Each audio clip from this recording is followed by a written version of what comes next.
What is up, English 10 students? I wanted to make a quick video for those of you who have not been able to be in class or might just need some review.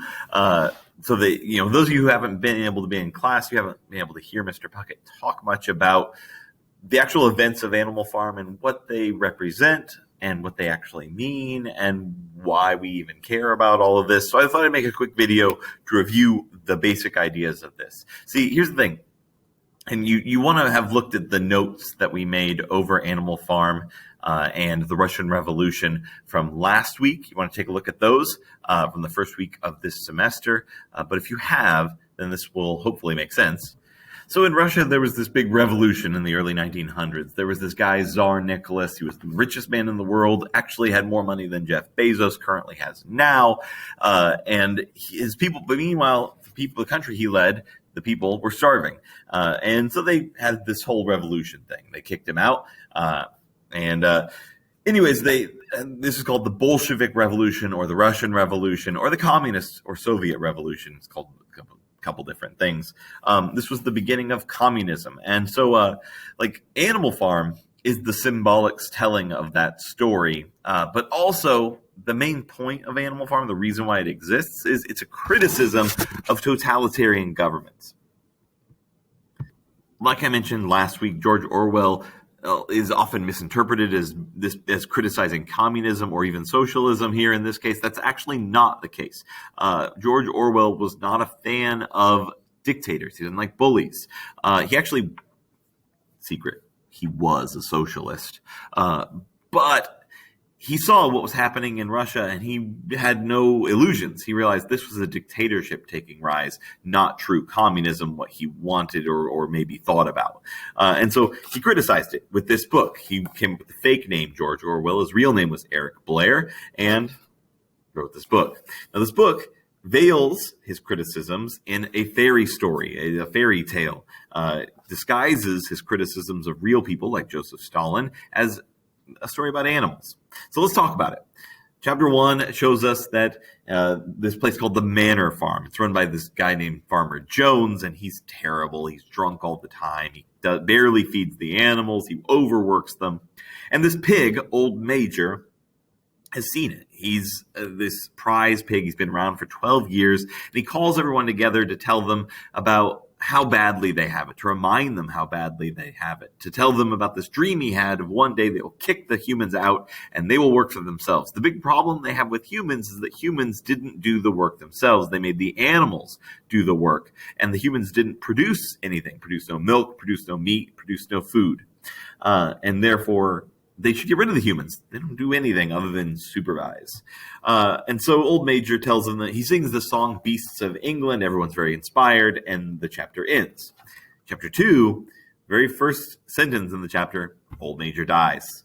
RIP. Rest in power, Old Major. But he's dead. And he's inspired, though, the pigs, and they start working toward this revolution. And the revolution actually comes about pretty quickly. One day, Farmer Jones goes off and gets drunk for like 2 days and forgets to feed the animals, and they break into the feed barn to feed themselves. The humans don't like this, so they get out the whips, and the animals, it's too much for them at this point, and they strike back, and they run the humans off the farm. And immediately, pretty much immediately, we see the pigs start to show their corrupt problems here.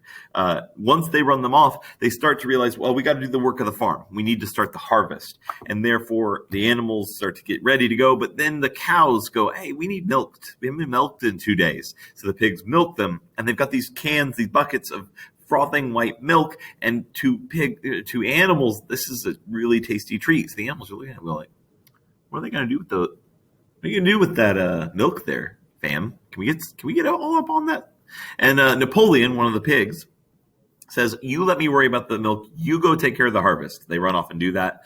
And he takes the milk somewhere else and it disappears. Later, we find out that the pigs are mixing the milk in with their food to make it tastier. And they're eating apples, which the other animals are not getting to eat. This is a big problem. The animals go, we're supposed to be equal. There are 7 animal commandments they come up with. This breaks the final one. All animals are equal. And so they get upset. Well, the pigs send their very convincing pig squealer out. He says, oh, you think we want the milk and apples? No, We don't even like milk and apples, but we're brain workers, and that is brain food. And if we don't think correctly, then Farmer Jones might come back. And you don't want Farmer Jones to come back, do you? No, please. We don't want Farmer Jones to come back. Please, no, go take the milk, apples. That's fine. See, they already, the beginnings of corruption have taken hold. The pigs have decided we should be in charge here. We should get special privileges because we're smarter and more, better able to take advantage of the situation. Even at the beginning of chapter 2, beginning of chapter 3, after the humans have been run off, it says, the pigs themselves did not actually work, but directed and supervised the others. Wasn't there a problem with humans that the humans didn't do work and just watched them do it? And the pigs just took their place. And the two pigs that come to the forefront are Napoleon, who I mentioned earlier, the sort of shady character who took the milk and put it to the side for them to have, and Snowball. Snowball and Napoleon are natural-born leaders, but in different ways. Snowball's a great talker. He's very good at convincing people that he's right. He likes working with people in committees so that we can all work together and come up with ideas and rule and run this place together, right? He's very egalitarian, meaning everyone's equal. Napoleon, on the other hand, is not a very good talker, but he's very forceful, and he's used to getting his way. And so he just sort of makes things happen, by being kind of a jerk, but also being gruff.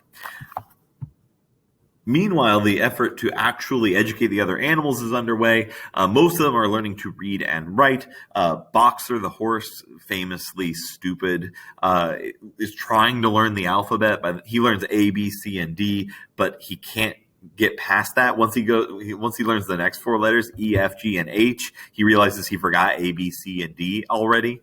He can only learn 4 letters at a time. He's not very smart. While Snowball's busy trying to teach the animals to read and write, Napoleon is up to his normal shady stuff over here. Meanwhile, one of the dogs has 9 puppies fresh. And as soon as they're able to be away from their mother, Napoleon takes them, puts them in a room where only he can get to them and says, I will handle their education. And we, as educated people and people who maybe saw how Stalin took control in Russia, start to realize, I see what he's doing. The other animals don't suspect. They're like, oh, that's nice. He'll educate them. But putting all these very loyal animals, stereotypically loyal animals, putting them in an area, making it so that you're the only one who gives them their information, he's building his own private army is what he's doing. He's getting ready for, war. Now, I mentioned the animal farm is symbolic of the Russian Revolution. Let's take a few of these things, some of these characters and elements, and talk about their actual parallels within the Russian Revolution. First, we have Old Major. Old Major is the invented animalism, has spread the idea of revolution throughout the farm, and then died before he ever really got to see the realization of his dream. And that means that he sort of represents a combination of two people, Marx and Lenin. Karl Marx was the man who invented communism by writing the Communist Manifesto in the 1800s. Vladimir Lenin, as we talked about in the notes, was the man who sort of led the Bolshevik Revolution, started the idea of this communist government, but then due to failing health had to step aside and let other people do it. And that's what happened with Old Major as well. Farmer Jones, on the other hand, the farmer who was in charge of the farm before the animals took over, represents Tsar Nicholas, the man who ruled Russia before the Bolshevik Revolution, the man who was rich and abused his power and pretty much just sort of ignored his people's needs. The animal rebellion that Old Major inspired and the animals carried out is the Bolshevik Revolution. It is what is the Russian Revolution that kicked Tsar Nicholas out and started this communist nation, the world's first communist nation.